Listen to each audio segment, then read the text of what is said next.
হে everyone, আজকে সন্ধ্যাবেলা মনটা একটুখানি ফুচকা ফুচকা করছিল। কয়েকদিন যাবতই করছিল, কিন্তু শুভঙ্করের শরীরটা ভালো না থাকার জন্য কয়েকদিন ধরে আমরা যেতেই পারছিলাম না। তা আজকে ভাবলাম চলো, আজকে শরীরটা ঠিক আছে, চলো ঘুরেই আসি। তাই তিনজন মিলে বেরিয়ে পড়লাম। আর ফুচকার দোকানে এসে দেখছি আলু মাখা নেই, আলু মাখছে। আর এই আলু মাখতে মাখতে আমার মনে হচ্ছে কতক্ষণে আমার প্লেটে সাজিয়ে দেবে।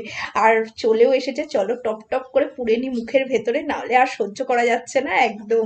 মানে ফুচকার সাথে কোনো কিছুর তুলনা হয় না। বিরিয়ানি তো অবশ্যই আছে, ফুচকা যেন একটা আলাদা লেভেলের। আর এই লাস্টের চাটনি ফুচকাটা, ও মাই গড, এটা তো পুরো আলাদা রকমের একটা ভালোবাসা। আর সেদিনকে দুঃখের বিষয়, শুভঙ্কর না ফুচকা খেতে পারেনি, কারণ ওর গলাটা ঠিকঠাক সারেনি।